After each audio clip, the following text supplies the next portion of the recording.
Ladies and gentlemen, this is it. Stand in line for your fix. DeMarcus coming solo in the mix, serving you yet another round of Fish and Grits. August 1st, 2017. Good day for me.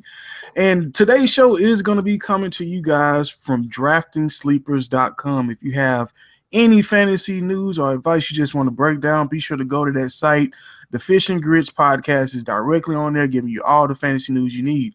But today I do have one of our Fish and Grits Fantasy League mates with us. I got James Mastrucci.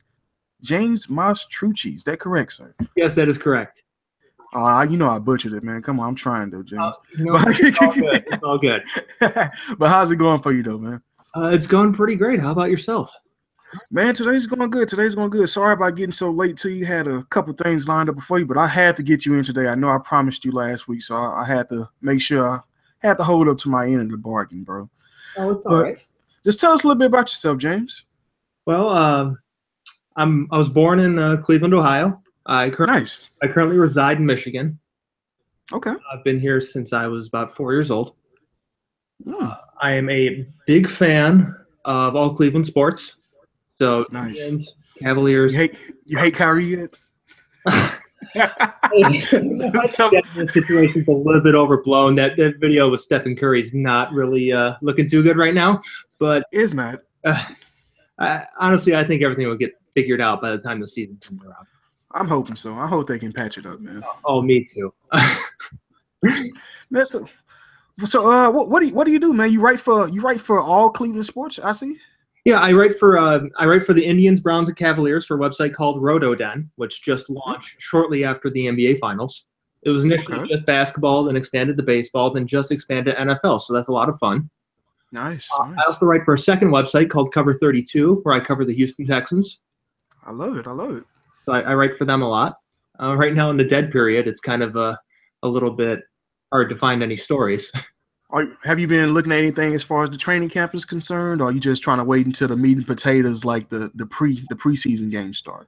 I've been looking at some training camp stuff, but you can only take so much out of training camp. I mean, yeah, I understand. When we get into the preseason game, maybe one or two, a little bit more storylines. But when I was writing stuff nearly every day, and I was starting to scrape the bottom of the barrel a little bit, where I'm raking head coaches of the Texans in each draft class.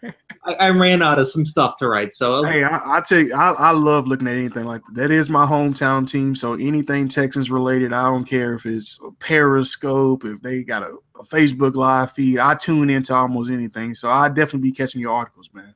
Yeah, I'll give you a follow on Twitter when we're done here from the Cover 32 Texans account.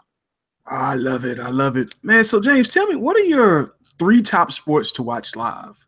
To watch live, probably baseball, football, basketball.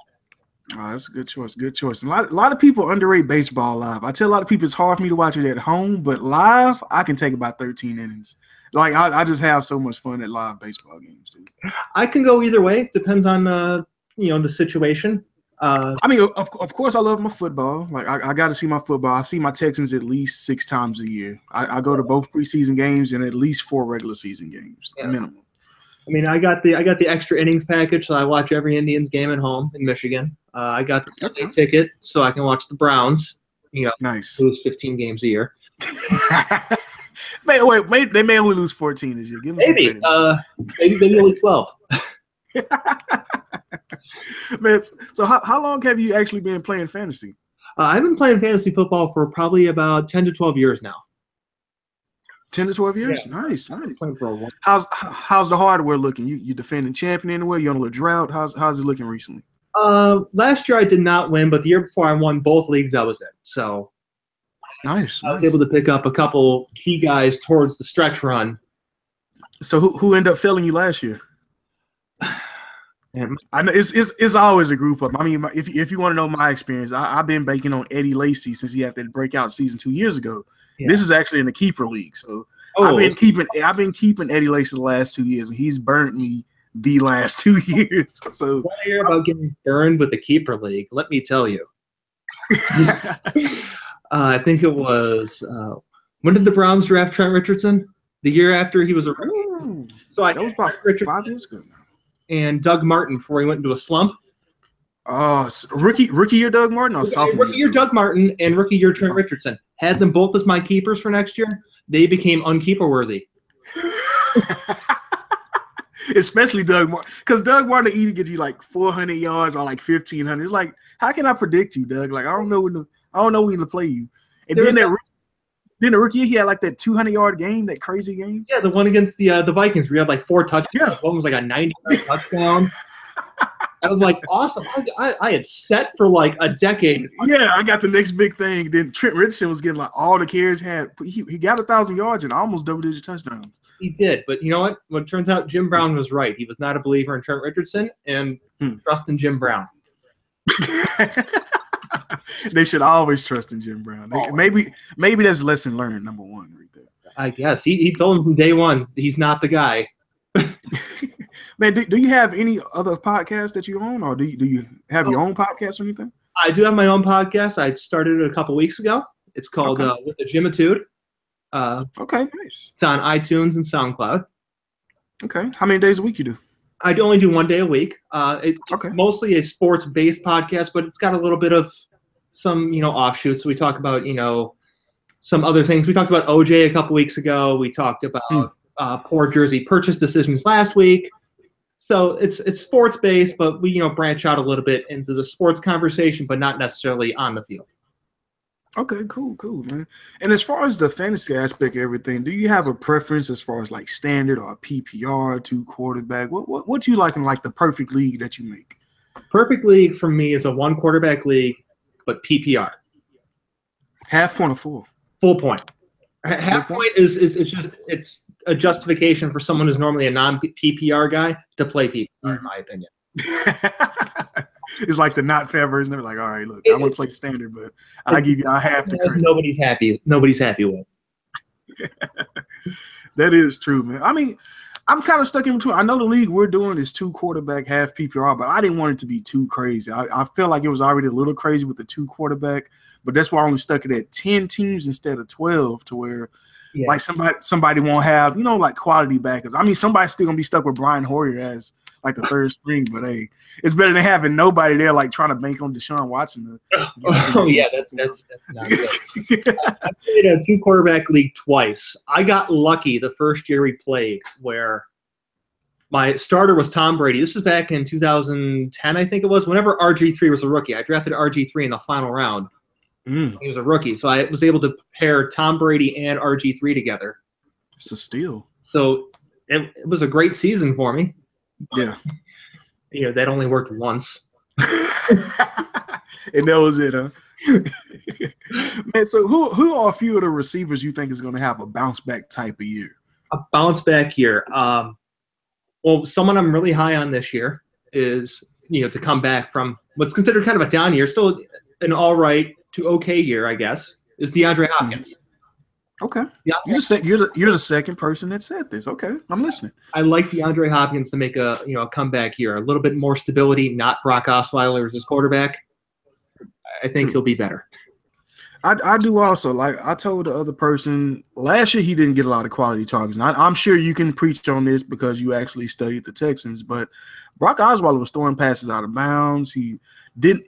With DeAndre Hopkins, he's always open because his catch radius is ridiculous. And for Brock to actually miss throws to DeAndre Hopkins, like, all right, now we have a problem. He only had tunnel vision for the tight ends, which is why they had a huge season. But he should have a lot more quality targets with Tom Savage on the center. And this is what a lot of people don't understand. Deshaun Watson should not be playing this year. Oh, I see a lot of people in my community, they're put DW4 in. Like, no. If Deshaun Watson actually has to play this year, that means something went terribly wrong. We should not have to break that emergency glass on Deshaun Watson. Oh, I absolutely agree. Deshaun Watson should not be playing. I wrote an article about why people should not be confusing him with this year's Dak Prescott because it's a different situation. People are making comparisons to Watson being Prescott this year, and it's not the same. They see the number and they get, it's going to be the next. No, it's not going to be the next day. Completely different situations. Totally different situations. Absolutely. Cowboys have the best offensive line in football. They got Zeke, who's a beast. They got Dez Bryant. Nothing to take away from DeAndre Hopkins, but Dez Bryant is huge. Yeah. DeAndre Hopkins is a great wide receiver. I mean, hey, until DeAndre Hopkins can put up a 16 touchdown season, it's hard for me to put him in the same category as Dez. And this coming from a Houston Texans fan. Like, I understand that Dez has been hurt.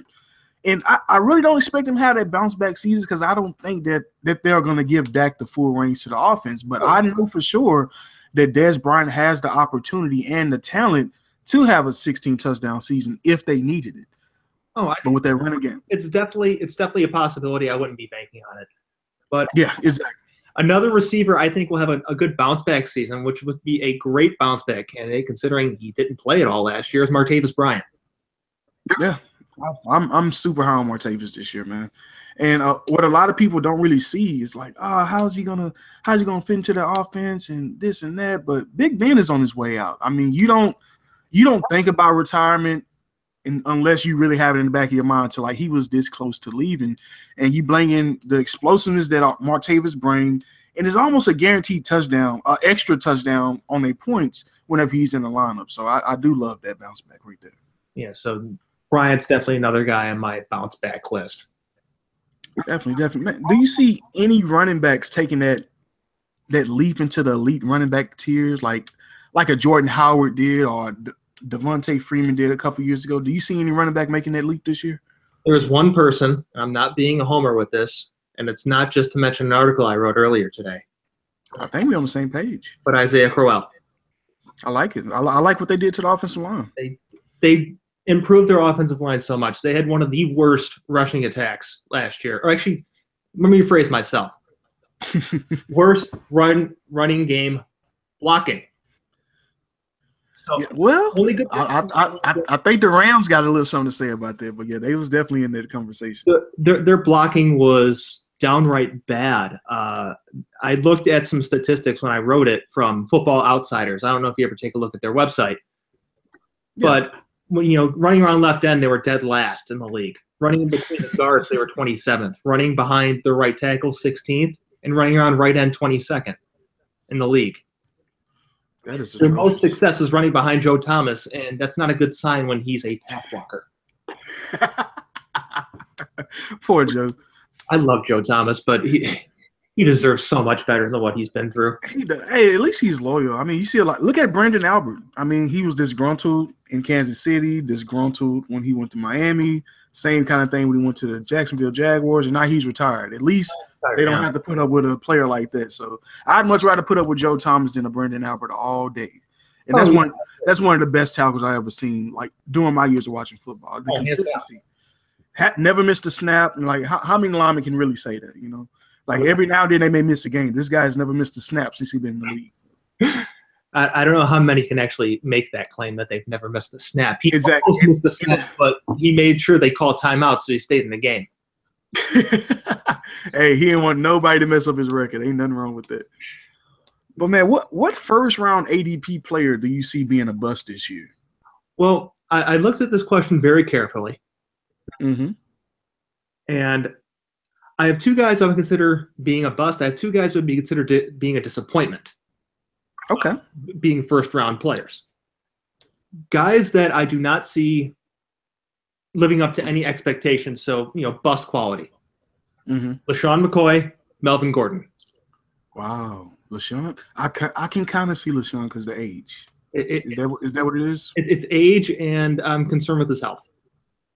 Yeah, because he like died on a lot of his handouts last year. He's like, oh my gosh, he out. Is his career over on some of his runs? And then he come right back in the game. Like, like what are you doing? And I'm kind of with you on Melvin. The thing that's disappointing about Melvin is the draft value now. Last year you got him for like a 6th or 7th round pick. Yeah. Now you got to get him at the 6th or 7th pick. So that's a big difference. So I don't see him living up to that. Guys, I think will be a letdown in the first round. Now, not a bust, but not a first-round quality player. Now, this one will be controversial, but I would like you to let me explain myself. Go ahead. Odell Beckham Jr. Okay, I'm listening. Now, I like the addition of Brandon Marshall. Now, Brandon Marshall's not going to come in and be, Brandon Marshall from the Broncos or the Bears. Brandon Marshall is going to be a nice quality target that will take a little bit of pressure off of Odell Beckham Jr. Correct. So Brandon Marshall is going to be there to steal some touchdowns, steal some catches in quality situations. Beckham's still going to get his catches, his yards, his touchdowns, but Marshall's going to eat into it just a little bit. And Evan Ingram's also. So. Oh, yeah, you got to add Ingram. You add Shepard into the mix, too. Mm-hmm. Shepard's going to get a lot of work in the slot. Oh, yes. Shepard. So I can definitely – I see what you mean with that. And I drafted Odell last year. I think I'm going to stay away from him this year. I'm leaning more toward A.J. Green to have that kind of bounce-back season as far as the first-round talent. And it does scare me, the fact that Brandon Marshall's there, because he can easily have that 2-touchdown game while Odell Beckham only got like 76 yards, So yeah, you took Odell in the first round, he only gets you like 6 or 7 points, and Brandon Marshall got 20 points over here. Now you upset. Yeah, exactly. So and people should not be confused and think that Brandon Marshall's going to come in and be a number 1 receiver or even a number 2 receiver. It's going to be but he's going to have his games though. That's going to take Odell out the picture. Yeah, he'll have his games where he'll have his moments, but he's not going to be consistent enough to warrant a high pick. I agree. And who's the second player? Mike Evans. Wow, Mike. It's kind of the same situation. Jackson and yeah. Same situation, especially bringing in O.J. Howard. You got Cameron Brate coming back. They drafted the fast rookie. They brought in Deshaun Jackson. They got a full-blown committee at running back now, so opportunities may be smaller. Yeah, I still think he'll have a good season. Just temper your expectations just a little bit. And even with a player like Mike Evans, I'd still rather have a Jordy Nelson that's gonna be, the guy with one of the better quarterbacks in the league, and even AJ Green. So I kind of agree with you on both. Those guys have been moving down as far as my receiver rankings, just because the talent that's around them. When you look at AJ Green, Eifert may get hurt a couple games, so he will be the guy. And absolutely. And Jordy and Aaron, they have a special connection to where you can almost write down 12 touchdowns for Jordy as long as he plays 16 games. So, absolutely. So I definitely can agree with both of those. Those guys I can see both of those guys being a disappointment, or at least not worth the first round ADP when they really gonna be having like second round value. So I can definitely agree with that. Man, so who are some of the favorite players that you're looking for in the draft? Like when you see these players, like, all right, this guy's gonna be on my team, this guy's gonna be on my team. I don't care if I got to jump up an extra round to get them. Who's those players? Well, my first player on this list is he's kind of a clone of a former favorite of mine, and that is Julian Edelman, because I was always a big Wes Welker guy. Okay. So Julian Edelman's essentially the exact same player as Welker is. He's always going to get a ton of catches. He's going to get yards. He'll get you a couple touchdowns, but you're looking in a PPR format for yards. Exactly. And Welker would always drop so far because he's not going to be Randy Moss. He wasn't catching touchdowns.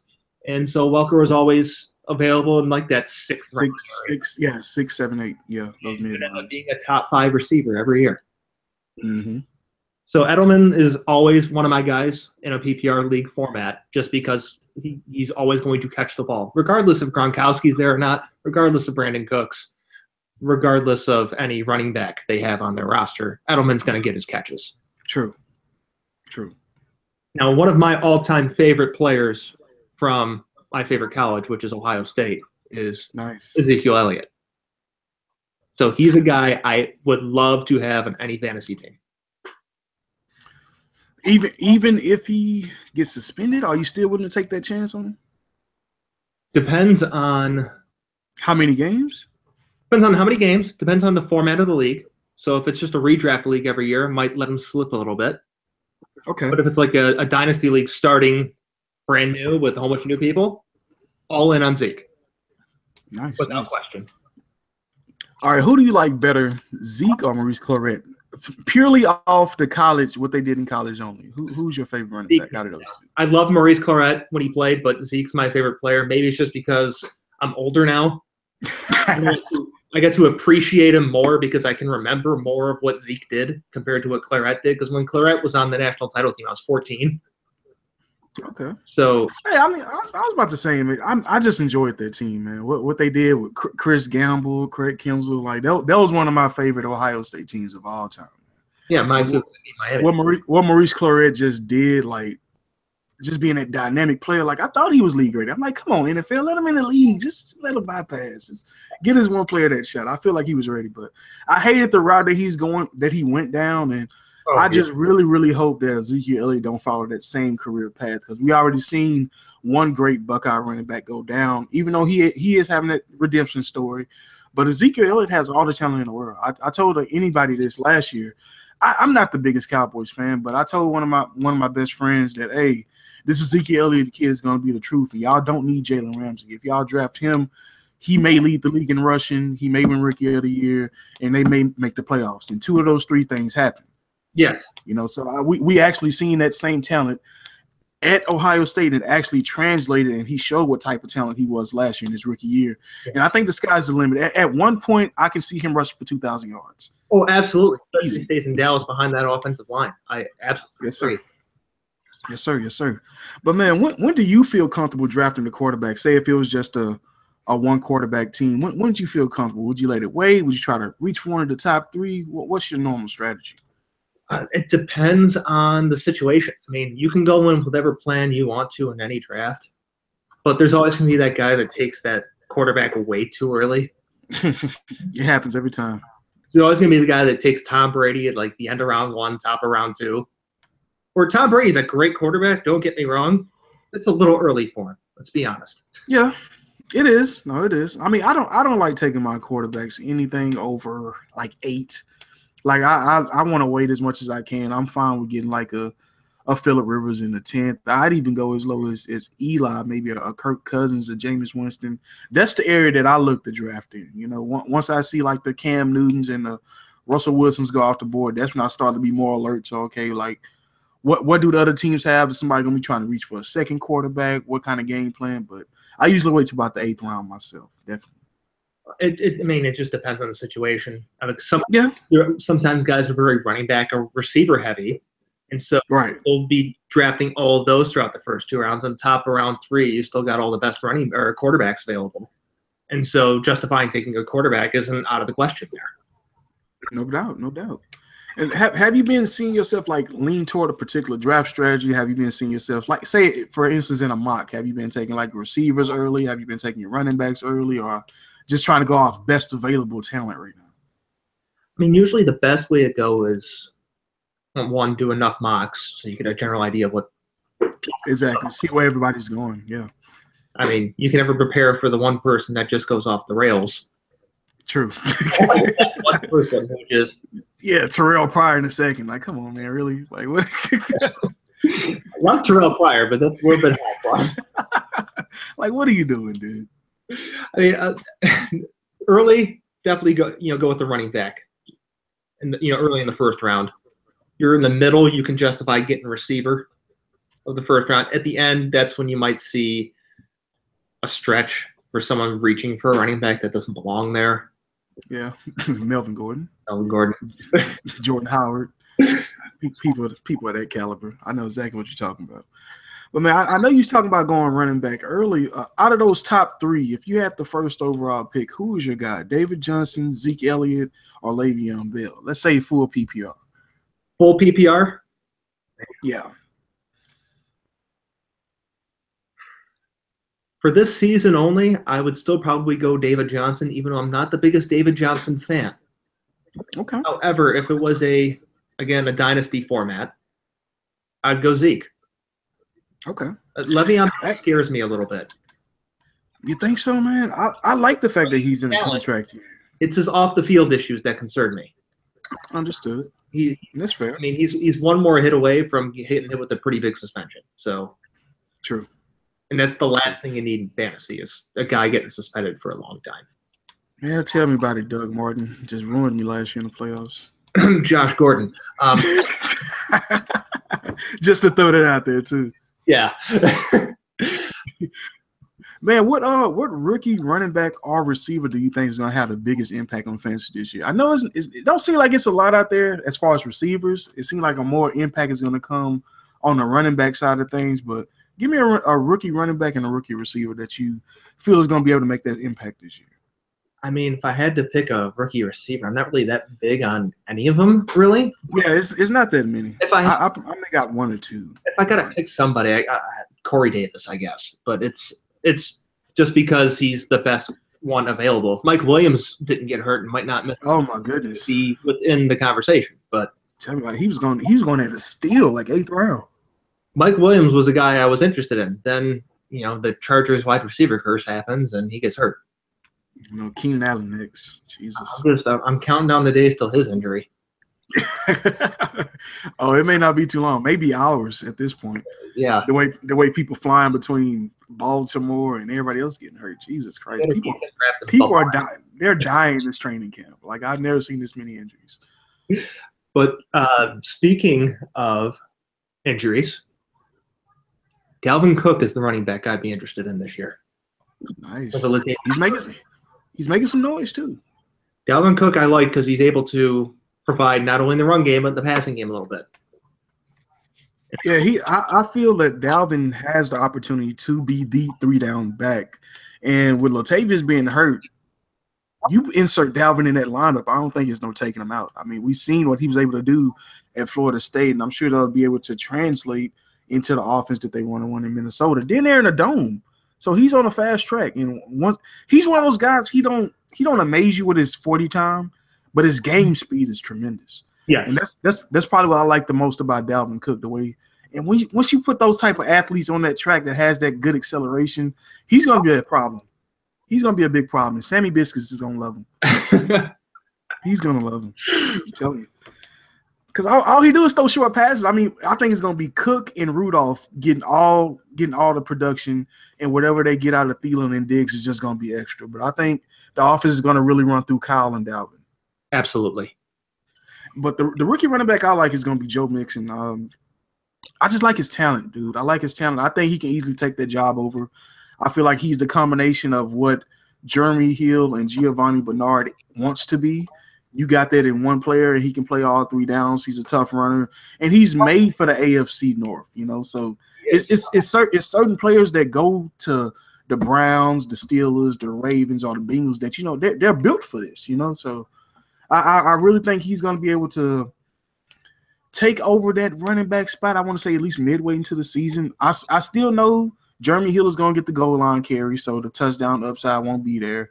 But from a PPR standpoint, with Giovanni being hurt, I think Joe Mixon will be able to come in, provide a lot more value than people think from the PPR standpoint, and should be the lead back toward the end of the season, toward the playoffs. I think it's a very big possibility for Joe Mixon to end up taking over the lead job. I still have concerns with Jeremy Hill and Giovanni Bernard still being on the roster. If those if those guys were gone and it was just like Joe Mixon and a couple guys off the street or a couple guys dudes, like let's say it was like Joe Mixon, Ben Jarvis, Green Ellis, exactly. You're one of those guys. A little bit more encouraging in the Joe Mixon thing, but a combination of the already having the running backs in the roster and how long Marvin Lewis is actually still going to be the coach there. Oh, Lord, forever at this point. Marvin they ain't firing by now. Eventually gets fired or they just don't keep him.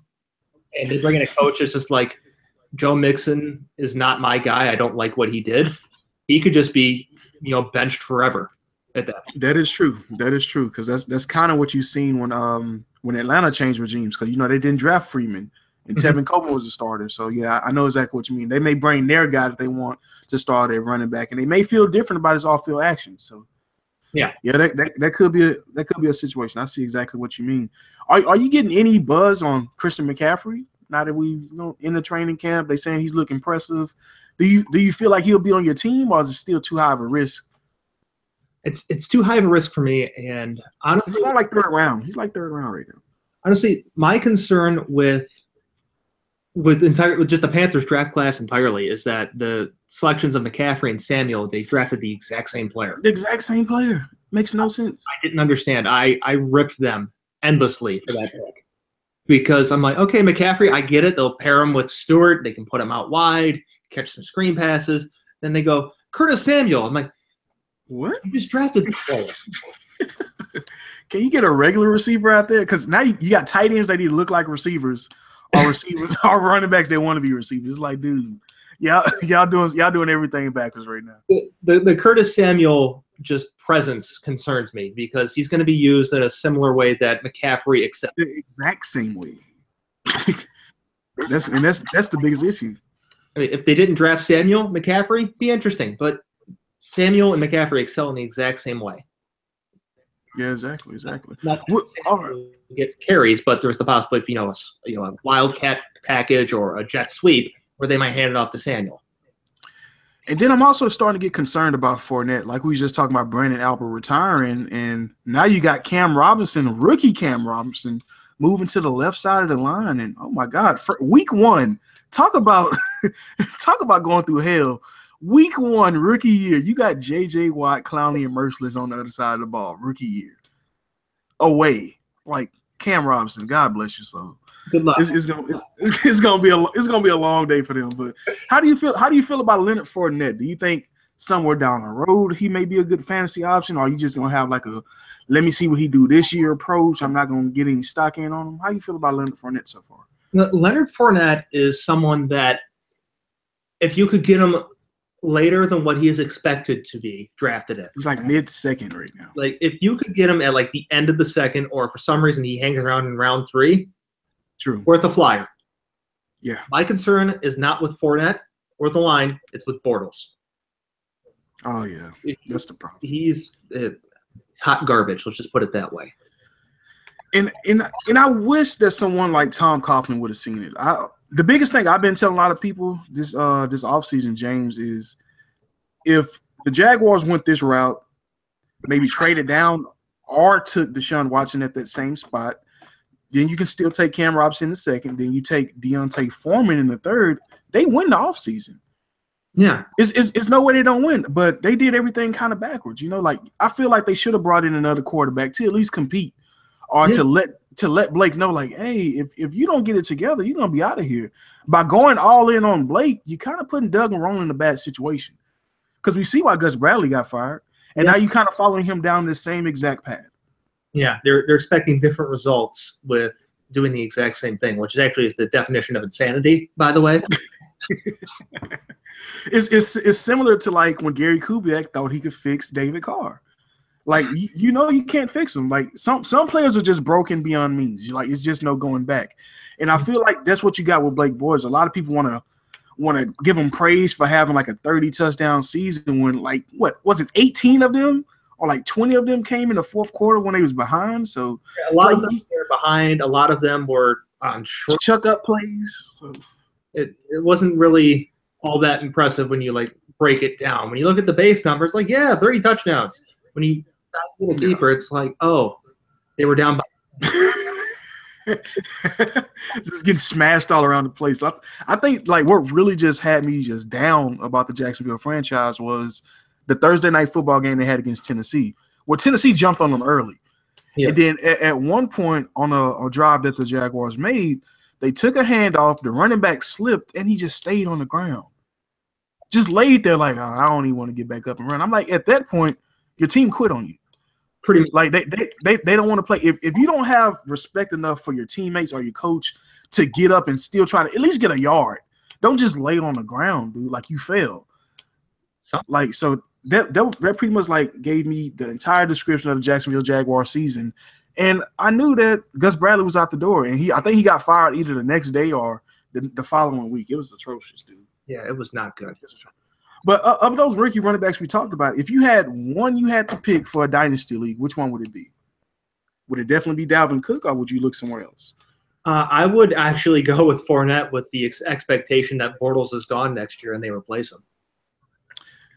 That'll be the best bet. 'Cause I believe he got his fifth year option for next year. So I think he's going to either be there next year or they may cut him. But I think the best thing for them to do is just cut him, cut ties with him. Get rid of him, draft somebody, sign a free agent, anything. Hopefully they don't sign a free agent. I want the Jaguars to be as terrible as possible for a while. So that's just the bias side of me, though. But man, give me which running back you think is going to have a better season: AP with the Saints and Drew Brees taking handoffs, or Marshawn Lynch with the Oakland Raiders? I'm going with the Skittle monster, Marshawn Lynch.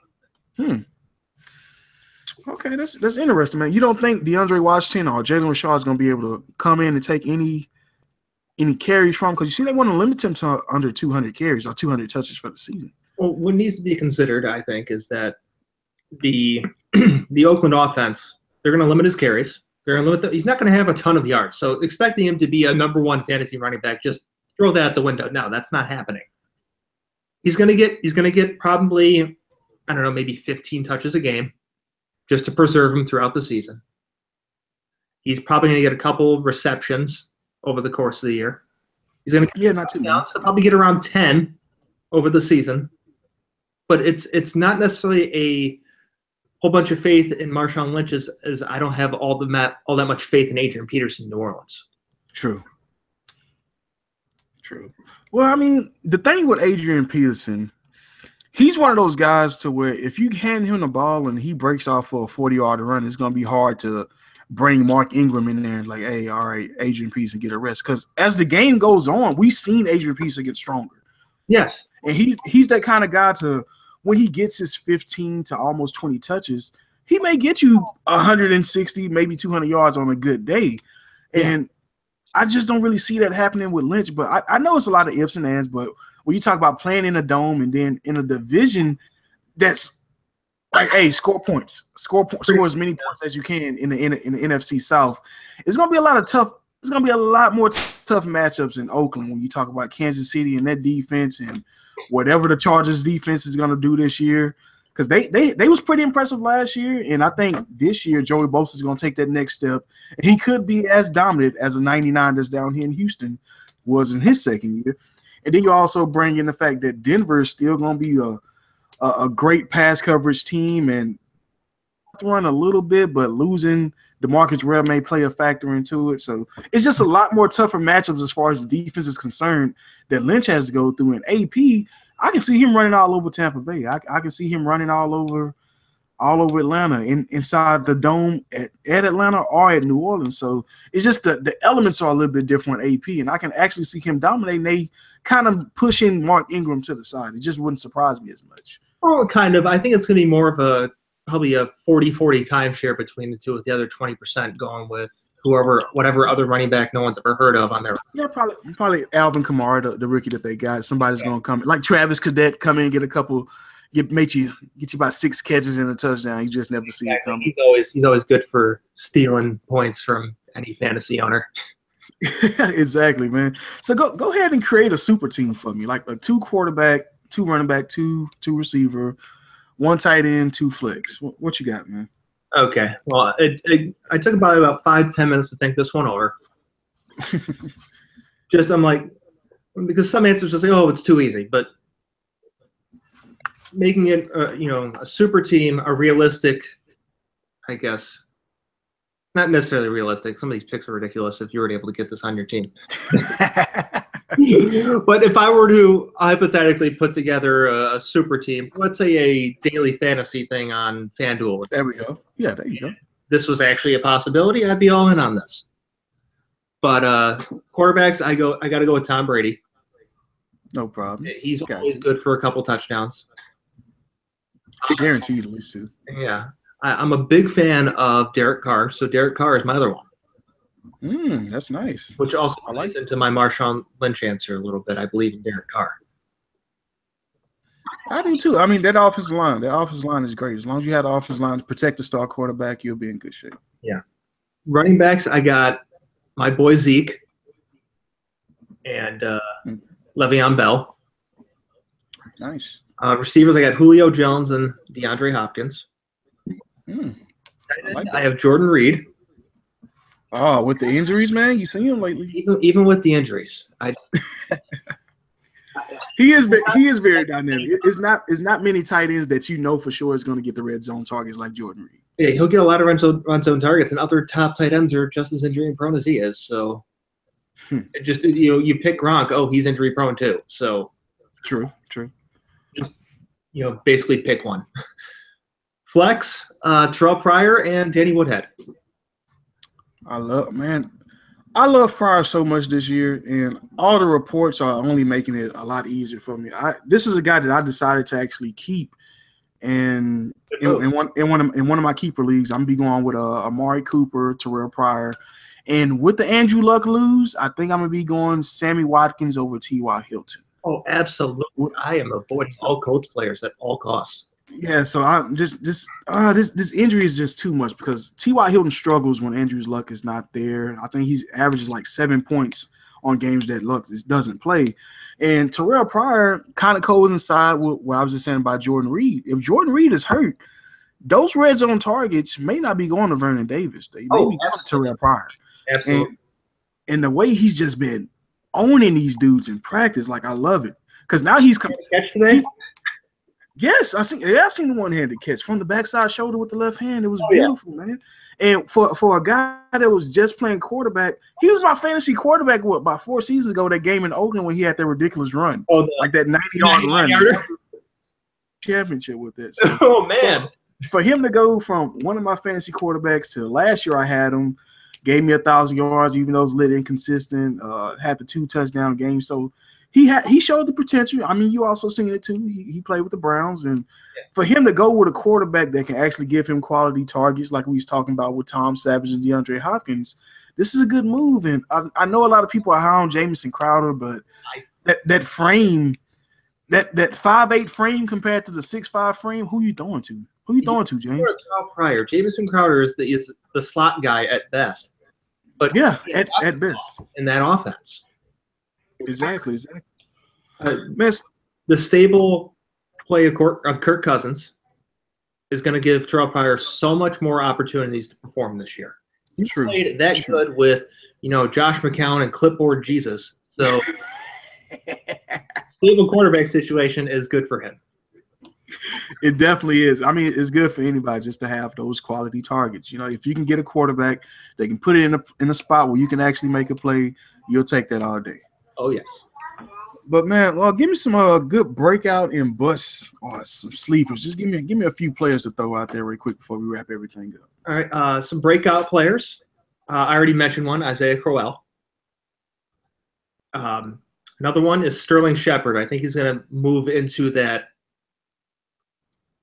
that range where he's going to be valued by – And we seen it when Eli had a good slide in Steve Smith a couple years ago when Steve Smith had that 100-catch season. So that is possible.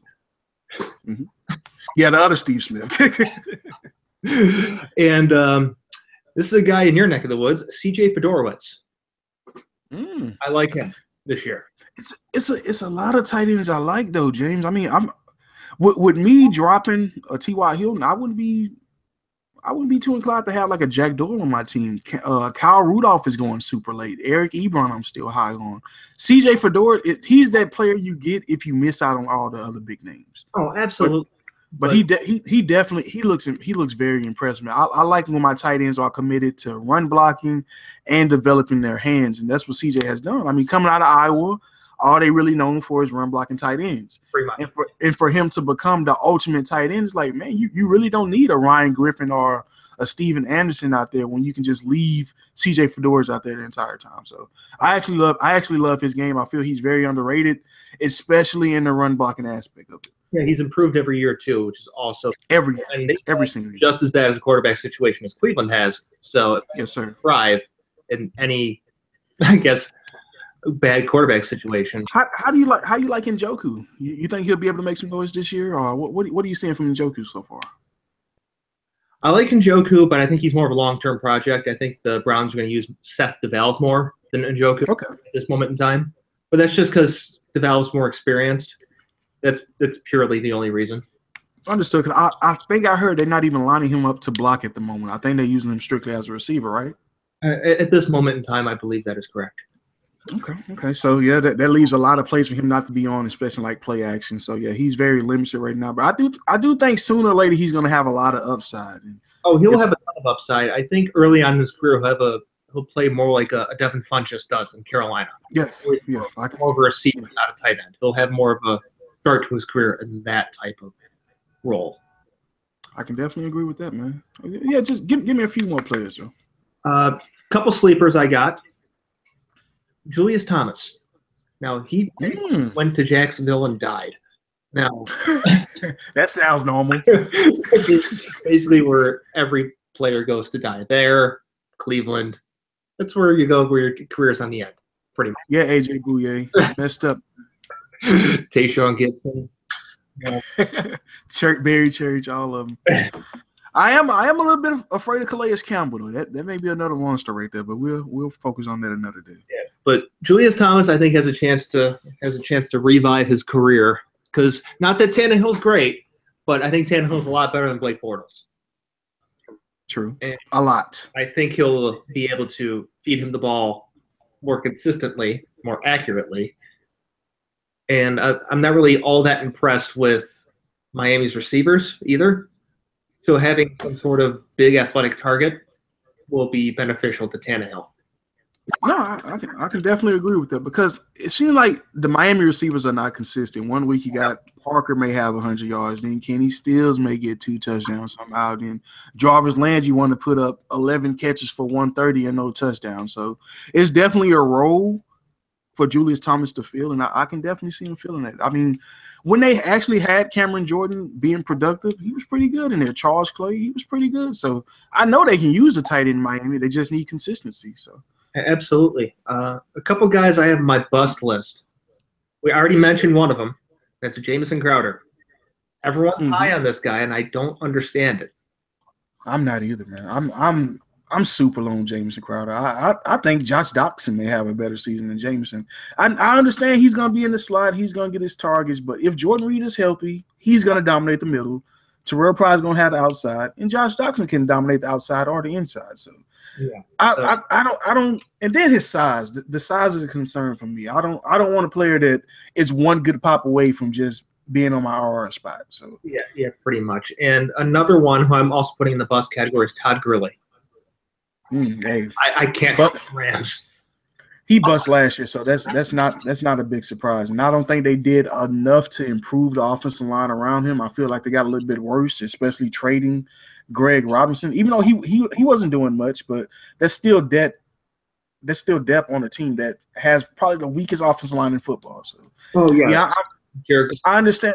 I understand he's going to get the carries, he's going to get the volume, but if he's not doing anything with it, it's pointless.